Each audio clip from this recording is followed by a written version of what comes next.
Welcome back to World Crisis Radio. Now, I want to give more analysis on Libya, the Middle East in general. We want to talk about Syria, Yemen as much as we can. Ivory Coast also deserves more attention. But let's give a brief report on this tremendous international effort, which I find very gratifying and indeed a great honor that so many people have come forward in response to this plea. I'd like to repeat the plea. We need people to translate material into the main languages of the world. Because we are not catering only to the rich elitists of the upper middle class, right? The golden youth of Tehran North or Cairo North or anything like this. We want to reach all sorts of people, and that includes the dignity of reading it in your own language, if that's the way you prefer to look at it. So a number of people have come forward. For some languages, more than one. For those where it's more than one, this is a tremendous advantage because it allows us to offer a second review, that is a proofreading and possible corrections to improve the quality control and so forth.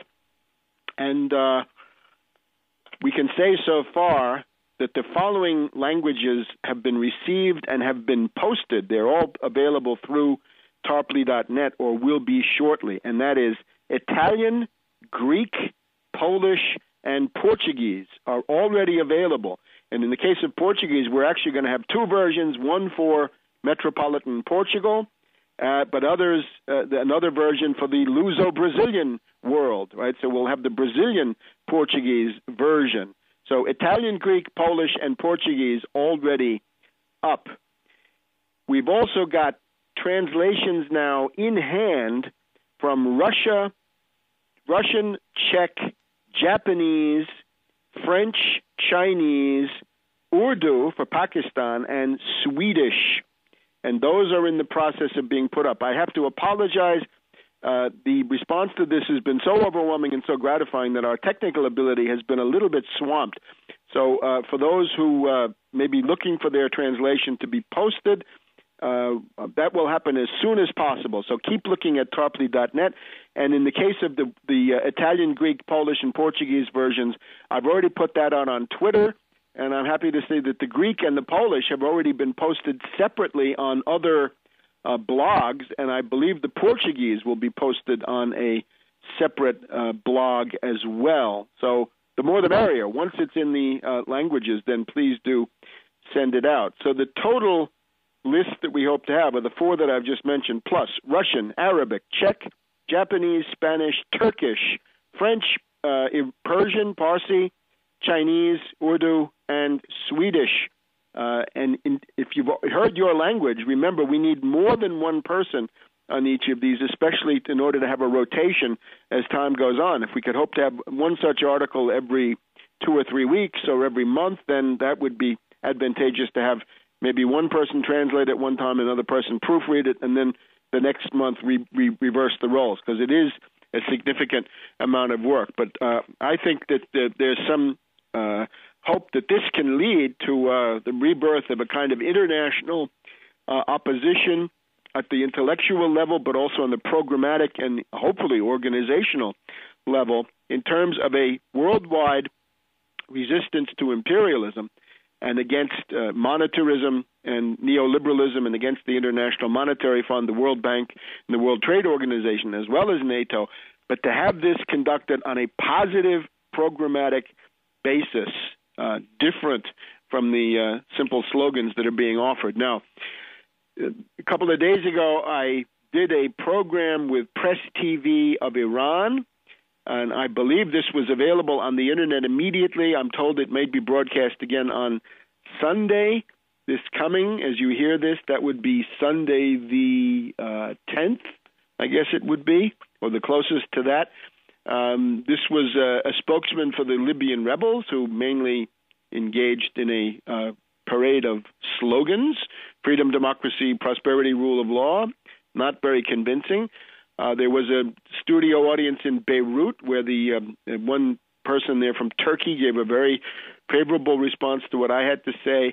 One of my interlocutors was the neocon Professor Richard Pipes, who is now posing as a benefactor of the Arab world. Well, I'm afraid Mr. Pipes supported the Bush-Cheney policy, which put the finishing touches on a U.S. genocide of about 3 million people in Iraq, 200,000 or 300,000 killed during the first Gulf War, 1 million by the economic sanctions between 1991 and 2003, and then another 1.5 million in the Iraq War and in the successive occupation. So almost 3 million killed by the U.S. And I stress that just to point out, if you imagine that NATO bombing is going to bring democracy, this is, to put it mildly, a radically anti-historical view.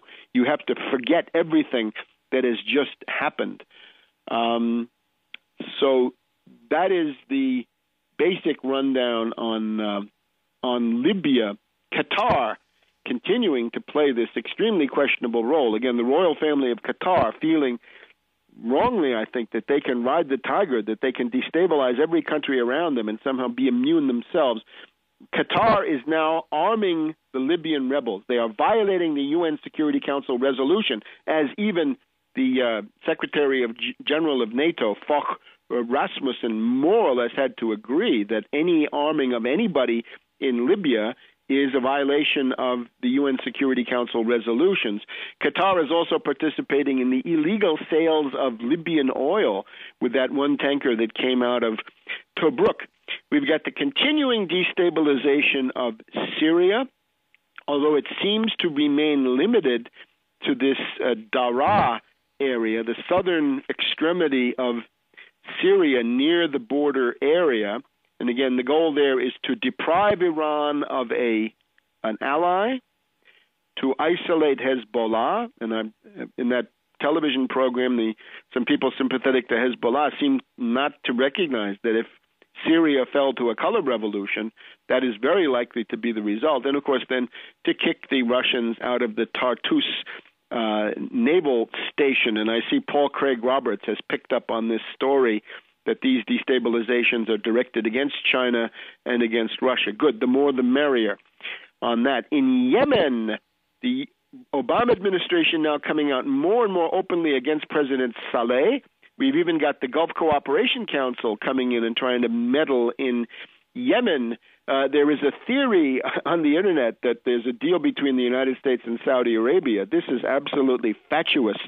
Saudi Arabia, whatever their role might be in the current phase, that is, say, maybe the April, May, June phase, Saudi Arabia is a prime target for destabilization. Indeed, the only reason that Bahrain and Yemen are being conducted at the level that they are as destabilizations is that those are two wedges, two avenues of attack into the kingdom of Saudi Arabia, with the ultimate goal being to wipe out the group around Prince Bandar, the pro-Russian group, and to make sure that no other pro-Chinese or pro-Russian group emerges inside the Saudi royal family. I would say the goal of the Anglo-Americans in regard to Saudi Arabia is to reduce it to pretty much the status of Saudi Arabia under the Ottoman Empire. Well, you remember, if you look at the map of the Arabian Peninsula, so-called Hejaz, in about 1910, you will see that the Ottoman Empire held the coastlines, even with a railroad, but they left the interior of Saudi Arabia more or less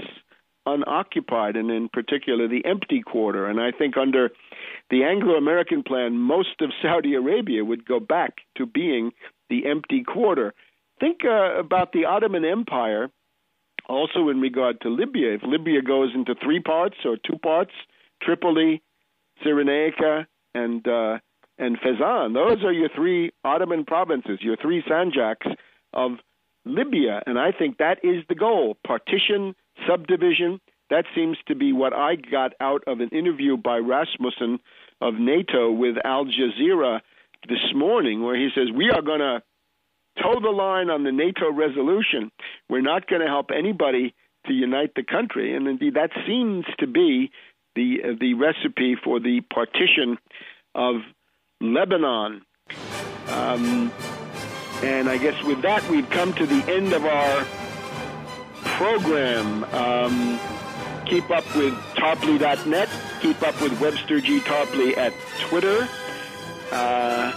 And we will see you next week here on World Crisis Radio. We want to give some attention next week also to Pakistan, where Obama seems to be courting a confrontation with Pakistan. But more of that next week.